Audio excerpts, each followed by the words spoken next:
इस समय हम मौजूद हैं हिसार के सिविल हॉस्पिटल में और यहाँ हर बुधवार को जो विकलांग धरने पर बैठे हैं, काफ़ी महीने से हर बुधवार को यहाँ धरने पर बैठे और इनकी मांगे जो है पूरी नहीं की जा रही। आइए इनसे बातचीत करते हैं। नमस्कार सर, आप कितने समय से धरने पर बैठे हैं? देखिए, आज हमें 13 बुधवार हो चुके हैं यहाँ, करीब 3 महीनों के लगभग, और ना सरकार ने सुनी और ना प्रशासन ने।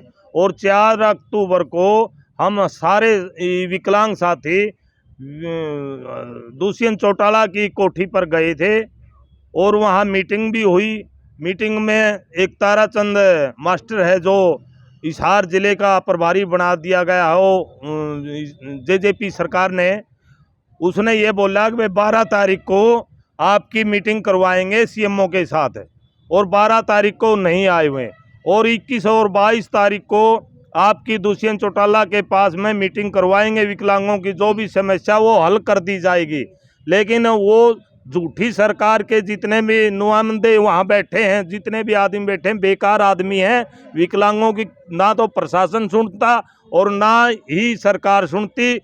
और 24 तारीख तक हम सरकार की भी और प्रशासन की भी बाट देख रहे हैं। 25 तारीख को हम आदमपुर के अंदर जाएंगे, गली गली मोहल्ले मोहल्ले घूम के इस निकम्मी सरकार के विरुद्ध वोट डलवाने का काम करेंगे सभी साथी, विकलांग साथी।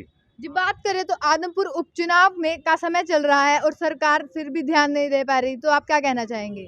देखिए, ये सरकार बिल्कुल खत्म है। इस सरकार ने पूरे देश को बेच दिया गया है और इस सरकार ने कोई भी आदमपुर के अंदर वोट नहीं देगा। और जो लड़का हो बिश्नोई उठ रहा हो, विदेशी लड़का है, विदेश में रहने वाले हैं, ये कोई गरीब की नहीं सुनेंगे और ना ये सरकार सुनती। इस सरकार पर पूरा भरोसा उठ चुका है पब्लिक का और सरकार को वोट नहीं देंगे आदमपुर के अंदर, चाहे और कोई भी भाई बने, लेकिन बीजेपी का आदमी नहीं बनेगा वहाँ। तो आपको क्या लगता है ऐसी कौन सी पार्टी है जो विकलांगों का साथ देती है? विकलांगों का साथ देगी उसी को हम वोट देंगे, एक बीजेपी को हम वोट नहीं देंगे। पूरा विकलांग अधिकार मंच हरियाणा।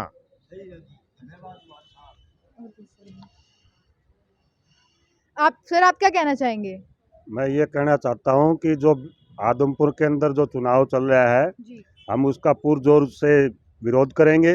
हम बीजेपी और जेजेपी का विरोध करेंगे 25 तारीख से। और हमारी 12 तारीख को जेजेपी के जो प्रभारी है ताराचंद मास्टर जी, उनसे हमारी बात हुई थी। उन्होंने बोला था कि हम आपकी 2 दिन में समस्या हल करवा देंगे, लेकिन हमारी कोई भी जन सुनवाई नहीं हुई। ये बोलते हैं हम जनप्रतिनिधि है, लेकिन ये तो हमारे को लूटने वाली सरकार है। हम इसकी पुरजोर से विरोध करते हैं।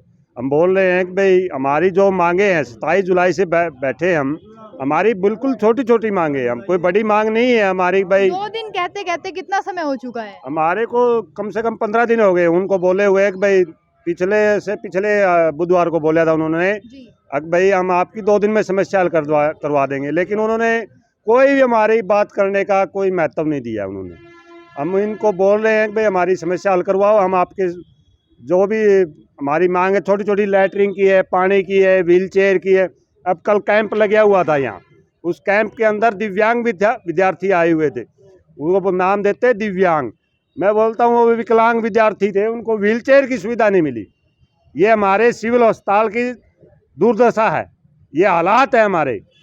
हमको रोड पे आना इसलिए पड़ा कि हमारे को कोई सुनवाई नहीं करे। हमारी 2,500 रुपये पेंशन मिलती है, वो पेंशन को काटने का काम कर रहे हैं।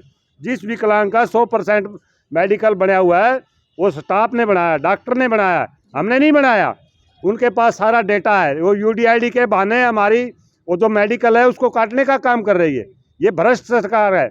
इन्होंने बीजेपी ने आने के बाद में इन्होंने हर आदमी के हाथ में कागज़ पकड़ा दिए और कुछ भी नहीं है। पब्लिक कागज़ लेके परेशान रहती है और वो अपने मस्ती में मस्त रहते हैं। पब्लिक से कोई सरोकार नहीं इनको। अभी तक ऐसी कौन सी पार्टी रही है जिन्होंने विकलांगों का साथ दिया है? देखिए, ऐसे तो मैं नहीं बता सकता, लेकिन मैं ये इतना ज़रूर कहूँगा कि पहले जो सरकार थी वो ठीक थी, वो पेंशन तो नहीं काटती थी। अभी कल मैं देख रहा था, एक टीवी पे चैनल चल रहा था, उस पर देख रहा था मैं, कोई भाई उनके साथ गया हुआ था, एक 70 साल की बुजुर्ग महिला को 25 साल की दिखा दिया गया, एक 80 साल के बुजुर्ग को 14 साल का दिखा दिया गया। अब बताइए, ये प्रशासन की लापरवाही नहीं है, अधिकारी की लापरवाही नहीं है? ये अधिकारी के ऊपर कोई कार्रवाई नहीं करते और पब्लिक को परेशान करते हैं। अब मेडिकल बनता है और मेडिकल स्टाफ बनाता है, उनका काम होता है वो मेडिकल बनाना, देखना, वो बनाते हैं, लेकिन वो उनके पास सब डाटा रहता है, लेकिन फिर भी ये पब्लिक को परेशान करते हैं। आ जा भाई यहाँ आ जा, 1 महीने में तेरा मेडिकल बनेगा, उस आगे फिर टाइम दे देते हैं 1 महीने का UDID कार्ड के लिए, हमको परेशान कर रहे हैं। अरे तुम्हारे पास सब डाटा है, तुम वहाँ बैठ के बना के उसका वो डाक के द्वारा भेज दो घर। इतना समय हो गया है आपको धरने पर बैठे, अगर आपकी मांगे फिर भी नहीं मानी गई तो आप दोबारा ऐसे ही धरने पर बैठे रहेंगे? देखिए, हम 27 जुलाई से बैठे हुए हैं और हम सरकार से मांग कर रहे हैं। हमारी छोटी छोटी मांगे हैं, कोई बड़ी मांग नहीं है। अब डॉक्टर है 11-12 बजे भाग जाते हैं, ड्यूटी नहीं करते, वो तनख्वाह तो सारे दिन की लेते हैं, तो लेकिन वो 11-12 बजे भाग जाते हैं। जितने बड़े बड़े डॉक्टर हैं अपनी हाजिरी लगवा के चले जाते हैं, पब्लिक परेशान रहती है। उसकी समस्या का कौन उठाएगा? हम ही लोग उठाएंगे। कोई किसी का दर्द होता है, तकलीफ होती है, तो उसको आवाज़ उठाने का काम हम करेंगे। हमारी यही मांग है भाई, जो भी पब्लिक परेशान कर रहे हो, ये UDID के कारण तुम इनको परेशान कर रहे हो, इसको सरल प्रक्रिया में लाओ। हमारा 2016 का कानून लागू करो। हमारे को जरूरत ही नहीं है हमारे यहाँ बैठने की, मजबूरी में आके बैठना पड़ता है। हम कोई जानबूझ के आके बैठे हैं? हम तो यही बोल रहे हैं कि भाई जो तुम ये UDID कार्ड बना रहे हो, पेंशन काट रहे हो, अरे देने का कहाँ काम कर रहे हो? खट्टर बोलता है मैंने पेंशन बंद करके 1200 करोड़ रुपए बचा दिए, वो अब देने नहीं पड़ेंगे क्या? 1200 करोड़ बचा दिए। जो विधायक MLA पेंशन ले रहे 4-4, 5-5 है, उनकी बंद करो, तब पैसा बचेगा। वो पब्लिक सर्वेंट बोलते हैं कि भाई हम पब्लिक सर्वेंट हैं, तो उनकी पेंशन बंद होनी चाहिए। एक बारी बनाए, एक बारी की दो भाई, बाद में उसको बंद करो। वो अपने लिए तो कोई कानून नहीं बनाते, पब्लिक के लिए कानून। ये बोलते हैं ना, गरीब के लिए सब कानून है, बड़े आदमी के लिए कोई कानून नहीं है। इनके लिए रात को कोर्ट खुल जाती है, लेकिन पब्लिक है ना, पब्लिक सारी रात तड़पती रहती है, सारा दिन 2-2 महीने तड़पता रहता है, उसको कोई हाजिरी नहीं लगती जज के सामने कि भाई मेरी केस की सुनवाई हो जाएगी। कोई सुनवाई नहीं होती। हम 2.5 साल से मेरे गांव में पानी बंद पड़ा है, लेकिन कोई सुनवाई नहीं हो रही। MLA बोलता है कि भाई भाईचारे का काम है, कोई दिक्कत नहीं है, हो जाएगा ये।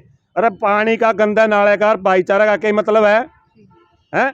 ऐसी ऐसी समस्याएं हैं पब्लिक के सामने। हम तो यही बोल रहे हैं जी, हम यहाँ बैठने की जरूरत नहीं है, हमारी कोई सरकार सुननी नहीं, ना तो CMO सुन रहा है, अब ये DC नया आ गया है, वो भी नहीं सुन रहा है। पहले वो मैडम थी, वो थोड़ी वो सुन तो लिया कर दी, लेकिन वो भी नहीं, वो भी चली गई, रत्ना भारती, क्योंकि वो खुद विकलांग थी, इसलिए उसने थोड़ी बात सुनी। लेकिन उसके बाद में हमारी कोई, और जो पहले प्रियंका सोनी थी वो BJP की थी, उसने कोई सुनवाई नहीं की, आगे आगे चलाती रही उस बात को। तो हमारी तो भाई यही मांग है आपके माध्यम से, चैनल के माध्यम से, भाई हमारी समस्या का समाधान। सबसे गरीब तबका है ये, सबसे ज़्यादा गरीब तबका है ये, कहीं जा नहीं सकता, मांग नहीं सकता, कुछ नहीं कर सकता। अब मांगने लग जाए, बस स्टैंड में बैठ जाएगा आदमी, तो उसको पुलिस वाले डंडे मारेंगे। क्या ज़रूरत है हमारे को बैठने की? हम तो ये बोल रहे हैं, हमारी पेंशन 5,000 रुपये बोल के गए थे, दुष्यंत चौटाला ने 2019 में बोला था हमारे को, अब भाई 1 हफ्ते में तारी समस्या सारी हल करवा दूँगा। कई साल बीत गए, लेकिन अभी तक कोई सुनवाई नहीं है। ये बोल देंगे, बोल सकता हूँ क्या? बोलिए बोलिए।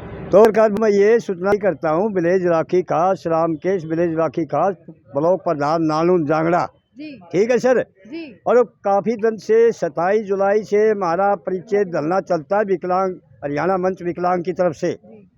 किसी भी प्रकार की DC है, चाहे MLA है, चाहे MP है, चाहे कोई अधिकारीगण है, यहाँ कोई पानी की व्यवस्था नहीं, व्हील चेयर की व्यवस्था नहीं, चलने की व्यवस्था नहीं। हमें समर्थ है, कैसे आएंगे? जब तक हमारी सरकार नहीं सुनेगी तब तक ये जलना जारी रहेगा।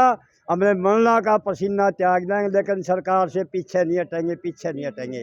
ये मनोहर लाल खट्टर को कीजिए कि भाई इनकी शिकन भुगतान पूरी मांगे पूरी तुरंत करो, ये ताकि क्यों परेशान किए जा रहे हैं। यहाँ धांधली चलती है, हमारे सर्टिफिकेट बनते हैं, सर्टिफिकेट मेडिकल बोलते हैं जिसको, 100% का 80 किया जाता है, 80 वाले का 60 किया जाता है, 60 वाले को 40 किया जाता है। इनका ये तरीका अपनाया है मुख्यमंत्री महोदय ने कि भाई इनकी पेंशन काट करके बचाव हो सकता है, पेंडिंग पैसे हो जाते हैं सरकार के पास कैश जमा। ये ऐसे नहीं चलेगा। MLA की काटिए, MP की काटिए, 10-10 दफ़े पेंशन लेते हैं। हमारी 2,500 पेंशन समय के मुताबिक नहीं दी जाती, तो क्या सरकार है हमारे लिए? सरकार से हम विरोध करते हैं। अगर हमारी मांग 24 तक पूरी स्वीकार नहीं की सरकार को, हमें इलेक्शन है 30 अक्टूबर का, कहाँ BJP का कुलदीप सिंह बिश्नोई, तो वहाँ हमें पूरा विरोध करेंगे कि भाई इसको पर्ची नहीं देनी, कांग्रेस वालों किसी भाई को विजयी कर दो, हमें खुशी है तन मन धन से। ये ध्यान है, ये हमारा बयान है, नोटिस में देख दिए। धन्यवाद जी। उदयवीर नाम है, 100% विकलांग हूँ। उसके बाद भी मेरा 1992-93 में मेडिकल बना हुआ है। क्या मैं अब ठीक हो गया? उस पेंशन को काटने के लिए बार बार चक्कर कटवा रहे हैं। कभी कहते हैं आधार कार्ड लिंक है, कभी कहते हैं ये लिंक है, कभी ये, और मेरा मेडिकल नहीं बन रहा। बार बार चक्कर कटवा रहे हैं, बस यही कहना मेरे को। काफ़ी समय से जो यहाँ धरने पर बैठे हैं, हर बुधवार को जो यहाँ धरना लगाया जाता है विकलांगों के द्वारा, तो हमारी भी प्रशासन से ये मांग है जल्द से जल्द इनकी मांगों को पूरा करा जाए। आप देखते रहे RSN एक्सप्रेस।